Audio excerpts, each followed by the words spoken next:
Feliz jueves. Es un gusto para mí poder saludar a toda la comunidad Redentor Hominis y comenzar con ustedes esta etapa de formación que queremos prolongar de lo que ya estábamos viendo acerca de la materia de Santísima Trinidad. Entonces les envío un saludo, no quiero que este video sea muy largo, sino que sea algo cortito que nos ayude a ubicar lo que estábamos viendo, porque ya íbamos en la recta final de nuestra materia de Santísima Trinidad y es necesario pues poder concluir adecuadamente lo que estábamos viendo. Entonces voy directo. La idea es que ustedes tengan el material en su teléfono, en su computadora o lo puedan imprimir y ahí ir leyendo, subrayando, haciendo sus anotaciones, preguntas, dudas, comentarios, aquello que ustedes consideren oportuno aclarar, y en la siguiente semana, una vez recibidas esas dudas, las podemos clarificar brevemente y continuar con la última etapa de lo que nos tocaba ver de nuestra escuela de formación y nuestra comunidad Redentor. Entonces vamos a lo que tenemos en el subsidio número 1, 21 de mayo del 2020, el misterio de la Santísima Trinidad. Hablamos ahí primeramente sobre el credo, que el credo es la profesión en un Dios monoteísta. La profesión de fe en un Dios monoteísta. Es como la idea central de este párrafo. Ya fuimos viendo un poquito acerca de los concilios, ahí lo menciona. Entonces yo creo que ustedes ya a profundidad se ubican en esta parte del credo y que sí es importante tenerla en cuenta. Nuestro credo cristiano es la profesión de fe en un Dios monoteísta, es la idea central. Bien, pero ¿de qué Dios monoteísta se habla? Ya en algunas ocasiones en la clase hemos abordado diversos matices de cómo la antigüedad concebía a Dios, la divinidad en la naturaleza, pero también el paso del descubrimiento a la fe monoteísta, especialmente con Abraham, fue muy significativo. Pero también hay un dato importante, el dato filosófico, pues tenemos ese vacío tremendo de nuestra falta de términos filosóficos. Quise resumirlo lo más breve posible, pero sí es importante que si tenemos dudas o preguntemos, ¿no? Entonces va así, dice, ¿quién es Dios? ¿Quién es este Dios del que habla la fe monoteísta? La explicación filosófica nos dice que es el fundamento último y absoluto, la causa primera, el sustento, aquel del que nada mayor puede pensarse, el bien supremo, el remedio, no es un ente, está más allá de todo lo contingente, es inmaterial. O sea, lo contingente es lo que pertenece a las categorías de este mundo, y que Dios es inmaterial, ¿no? No es categorial, sino trascendental. Esta palabra categorial me imagino que va a surgir como un poquito de dudas. Si ustedes van a la última parte de la página, ahí les puse una pequeña explicación de lo que significa categorial, que significa las categorías, es decir, la forma de clasificar la materia. Aristóteles nos da un tipo de categorías, por ejemplo, sustancia, cantidad, cualidad, relación, lugar, tiempo, situación, condición, acción, pasión. Pero hay otras formas de categorías, y si a alguien le da curiosidad de eso, ahí les dejo el link del Wikipedia para que ustedes puedan profundizar un poquito más. Le clican ahí en su computadora y les va a llevar a la página en Wikipedia para que puedan ustedes seguir viendo qué son las categorías, ¿no? Pero entonces Dios no es categorial, sino trascendental. Y nos dice ahí, explicar la divinidad desde nuestro lenguaje no va a ser fácil, quedaríamos con muchos vacíos. Por tanto, debemos hablar de Dios de diversos modos. Y para poder hablar de Dios también tenemos que hablar de la realidad del ateísmo. Y por eso empezamos ahí. Existen diversos matices del ateísmo. Se puede entender el ateísmo como la negación de lo divino y lo trascendente. En la antigüedad, los cristianos eran considerados ateos porque despreciaban a los dioses locales y el culto de los paganos.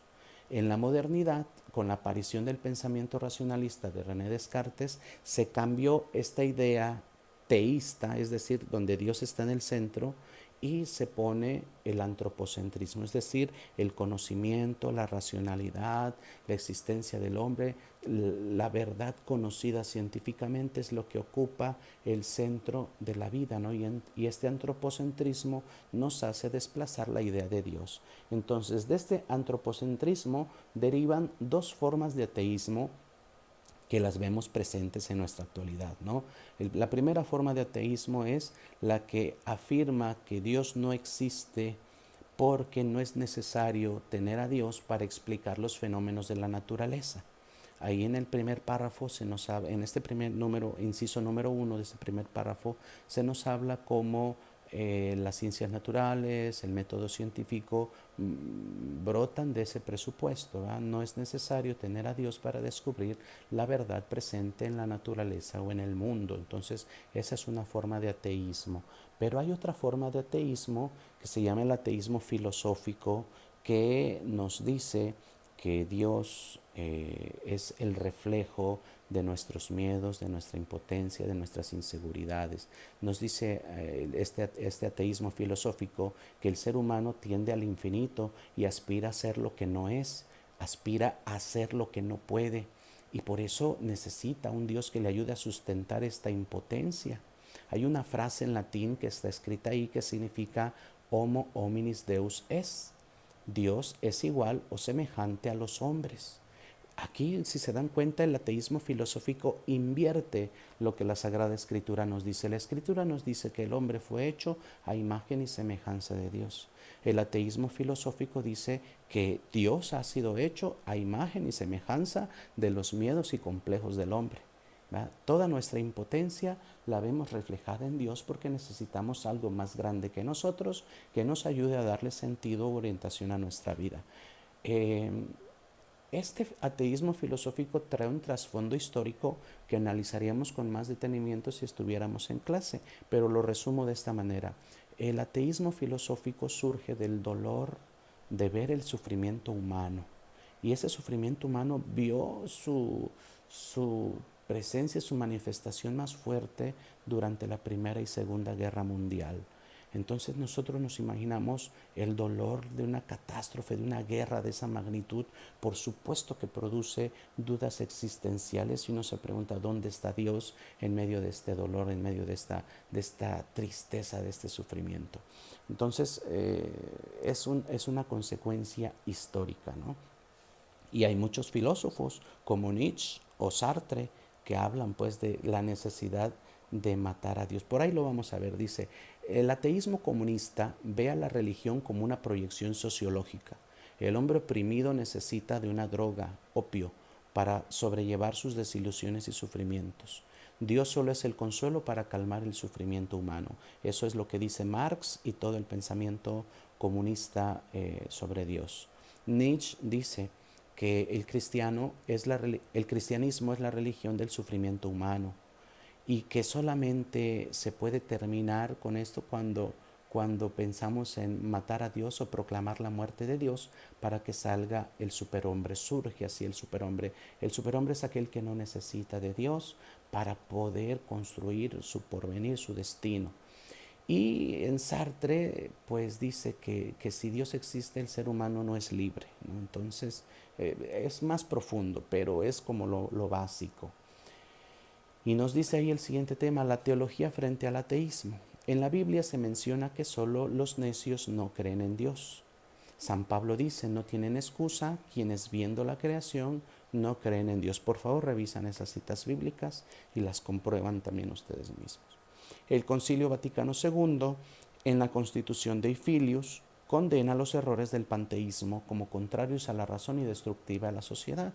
Y el Concilio Vaticano II, en la Constitución Gaudium et Spes número 19, afirma la necesidad de matizar y distinguir el fenómeno del ateísmo hacia una autocrítica a los cristianos mismos, pues se necesita diálogo y apertura para compartir las preocupaciones comunes. El Concilio Vaticano II es un poquito más abierto, más tolerante, más en disposición de diálogo, más en disposición de una revisión interior.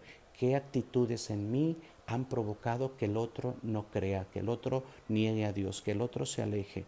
Entonces es como una perspectiva un poquito más pastoral del Concilio Vaticano II. Pues bien, no quiero hacer más extenso este video, considero que esto es suficiente. Lean su material, estudienlo, formulen sus dudas, formulen sus inquietudes.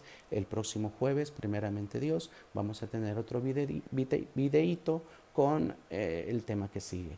Dios les bendiga, les mando un abrazo y continuemos con nuestra formación.